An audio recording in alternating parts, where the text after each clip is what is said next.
Olá, meus amigos, tudo bem? Vamos dar início à nossa aula sobre movimento retilíneo uniformemente variado, um novo conteúdo, um conteúdo tranquilo, que requer uma calma, tá bom? Que nós vamos mexer com algumas equações. Não fiquem presos às equações, já disse para vocês, cuidado com a nossa amiga física. Ela não é apenas a equação em si, tem toda a interpretação. Então eu preciso saber interpretar para saber usar a equação. E é isso que eu vou lhe mostrar aqui, a interpretação, tá bom?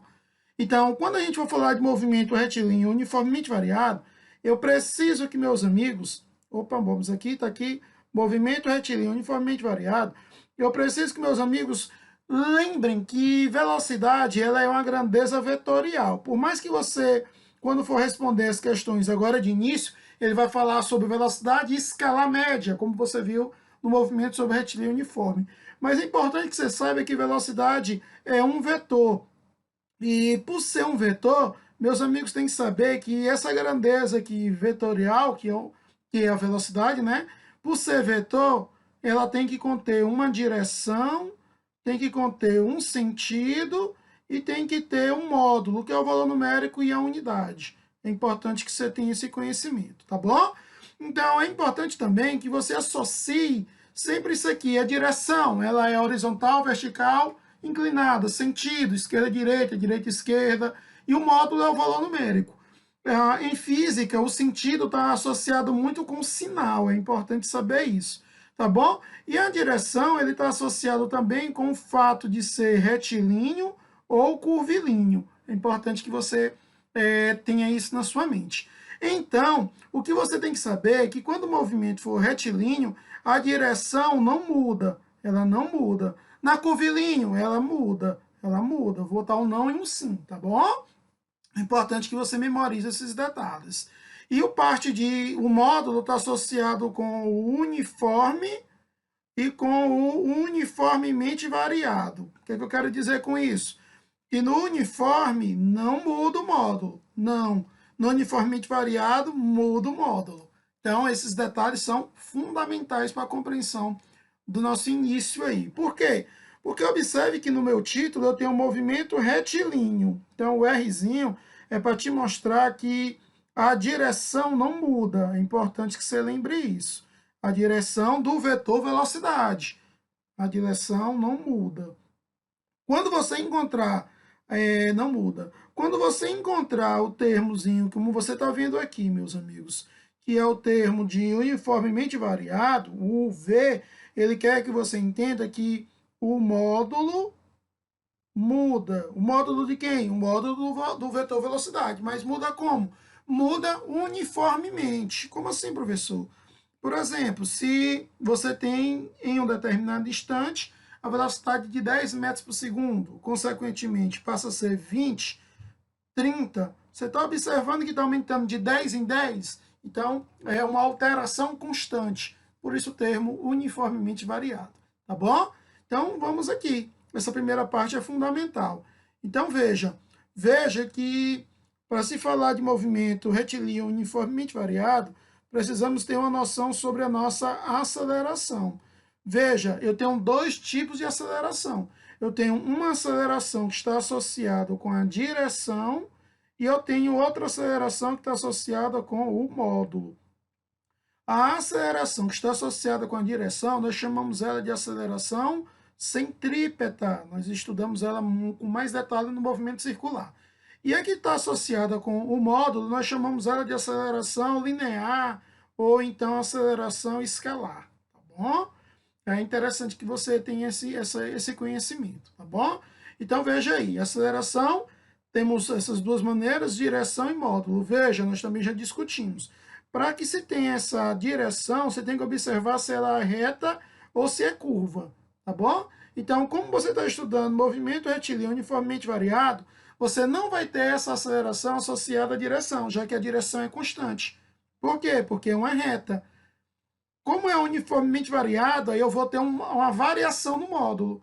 Então, a característica para esse meu movimento aí, a característica é que a aceleração escalar, ela é constante, tá bom? Escalar ou linear, como está mencionado aqui, vai depender de como você vai encontrar no livro.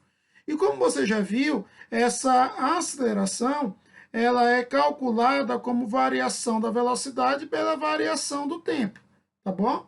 E aí, se você fizer essa variação aqui devagar, você vai encontrar que para um tempo inicial igual a zero, seu cronômetro ainda está zerado, a sua expressão para aceleração passa a ficar assim. V vezes zero dividido por t, consequentemente, você passa a ter essa expressão. Que expressão é essa, professor? Essa expressão ela é chamada de função horária da velocidade. Memorizem, tá bom? É importante. Função horária da velocidade. E aí, eu preciso conhecer as palavrinhas, né? Como foi dito, a parte da interpretação. Como eu tenho V igual a V0 mais AT, eu preciso conhecer essas palavrinhas aqui. Primeiro, quando ele mencionar para você que o móvel parou, tá bom? Então, quando o móvel parou, ele quer que você entenda que a velocidade final é zero. Outra palavrinha que aparece nos textos que você precisa saber, que o móvel partiu do repouso, ou repouso, né? Ele quer passar a informação para você que a velocidade inicial ela é igual a zero. Também nós temos a classificação do movimento, o fato de ser acelerado ou retardado. Então, acelerado quer dizer para você que o módulo da velocidade, ele aumenta. E o mais legal aqui é que você veja que quando é um movimento acelerado, velocidade e aceleração têm o mesmo sinal, tá bom? Então é uma situação útil para o seu conhecimento. Outro tipo, outra classificação é o movimento retardado. Nesse movimento, pessoal, o módulo da velocidade diminui. Mas nós podemos extrair daqui essas partes fundamentais, né? Que velocidade e aceleração têm sinais opostos. Se a velocidade for positiva, a aceleração é negativa, e se a velocidade for negativa, a aceleração é positiva. Eu preciso ter essa compreensão. E agora, eu posso adicionar também aqui a parte da frenagem. Então, se no texto deu a entender que houve um processo de frenagem, a minha aceleração ela é negativa. Então, isso ajuda na minha interpretação. Memorizem. Outro detalhe também muito útil para vocês, pessoal, é que esse gráficozinho aqui, essa função é a função do primeiro grau. Então, consequentemente, o meu gráfico ele é uma reta. Precisa que você lembre disso, tá? Vamos aqui para uma outra demonstração, que é a demonstração da função horária da posição. Assim como no MRU, né? Nós temos lá S igual a S0 no IVT, aqui nós também teremos uma. Só que a demonstração para função horária da posição é do gráfico VT. Você viu aí nas aulas anteriores que quando você tem um gráfico VT, ao calcular a área de determinada figura, você tem o deslocamento. Então, vamos aqui para essa figura. Você vai observar que nesta figurinha aí você tem um trapézio aqui, ó. Essa figurinha aqui. Dá para ver aí, né, meus amigos? Consequentemente, a área é meu ΔS. E aí, você tem que observar o seguinte. Aqui é minha base menor, aqui é minha base maior e aqui é a minha altura. Então, esse meu ΔS, esse meu deslocamento, nada mais é do que a base maior mais a base menor vezes a altura sobre 2. Então, esse meu ΔS vai ficar V final, base maior, V inicial, base menor, a altura é o tempo sobre 2. Memorizem, deixem essa equação bem aqui guardada, vou deixar ela paradinha aí. Ela é muito importante, essa equação, principalmente no gráfico posição-tempo. Ela também te mostra que a velocidade média no movimento uniformemente variado é a média aritmética das velocidades. Deixem isso guardado, é útil. Outro detalhe é que se você substituir bem no V final, a função horária da velocidade, se eu pegar V igual a V0 mais AT e substituir na minha equação, eu vou me deparar com a função horária da posição do movimento uniformemente variado. Memorizem, pessoal, essa equaçãozinha aqui, e ela vai ser útil demais. E aí, a gente vem para aquelas interpretações. Quando ele mencionar no texto que o móvel passou pela origem, passou, ele quer dizer para você que a posição final é zero. Quando você encontrar nos textos ele falando que o móvel partiu da origem, é porque a posição inicial ela é zero. E as outras palavras nós já vimos, né? O repouso, para mostrar para você que a velocidade inicial ela é nula, e a frenagem ou a desaceleração, mostrando que a aceleração é negativa. Eu também posso incluir bem aqui, pessoal, o fato de mostrar que o móvel mudou o sentido do movimento. Então, mudou o sentido do movimento. Você vai encontrar isso aqui muito em gráficos, para mostrar para você que a velocidade final ela é nula. Então, detalhe fundamental para que você possa memorizar. E aí, eu tenho duas funções horárias agora, né? Função horária da velocidade e função horária da posição. Eu tenho essas duas funções aqui, ó. Elas é que vão nortear toda essa minha equaçãozinha aí do meu movimento. Eu vou usar sempre essas duas expressões. Memorizem essas duas expressões, tá? Se eu chamar a primeira aqui de equação 1, a segunda de equação 2, e se eu isolar o tempo na equação 1 e substituir na equação 2, você vai encontrar uma equaçãozinha muito útil. Veja que eu estou falando que vou isolar o tempo, então não vai ter tempo. Então, a equação sem um tempo é chamada de equação de Torricelli. É apenas uma maneirinha de fazer com que você tenha uma equação a mais, tá bom? Mas ela vem daqui, ó. Mas você pode responder a questão usando as duas funções horárias. Calcula o tempo num e substitui na outra. Só que você perde mais tempo, não é isso? Então, pessoal, se eu chegar bem aqui, ó, e fizer isso, tempo é igual a V final, V inicial, dividir por A, e substituir aqui, eu vou me deparar com V final ao quadrado, V inicial ao quadrado, mais 2A delta S, que é a nossa equação de Torricelli, tá bom? Aqui está o Torricelli, aqui, né?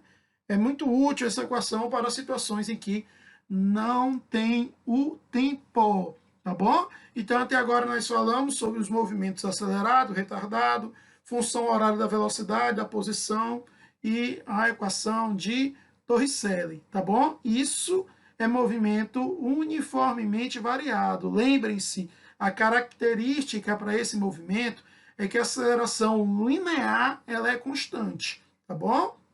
A aceleração centrípeta ela é nula, porque não há mudança na direção. É importante que você saiba isso. A aceleração centrípeta só vai existir em movimento circular, porque lá naquele movimento ocorre uma mudança na direção da velocidade, tá bom? Aí eu passo a ter uma aceleração centrípeta. Nós vamos ver isso com mais calma no futuro. De início, eu quero que você memorize esses detalhes. Então, para finalizar, a gente pode fazer aqui um exemplo. Veja como é legal, ó. O móvel partiu do repouso e atingiu a velocidade de 72 km por hora em 10 segundos. Calcule a aceleração. Então, como é que eu vou responder aqui, professor? Para fazer a aceleração, no caso linear, já que meu movimento aí é uniformemente variado, ΔV por ΔT. Cuidado! A velocidade final aqui tem km por hora, dividida por 3,6, dá 20. Então, aqui, como ele partiu do repouso, o V inicial é zero. Esse aqui é meu V final. 20 menos 0, 20. Meu ΔT é 10. A minha aceleração, 2 metros por segundo ao quadrado, que é a unidade da aceleração, tá bom? Cuidado com esse detalhezinho. Se ele falasse para você que o móvel partiu do repouso, e aí ele pedisse a distância, cuidado, identifique o tipo de movimento, quando eu te pedir para calcular a distância.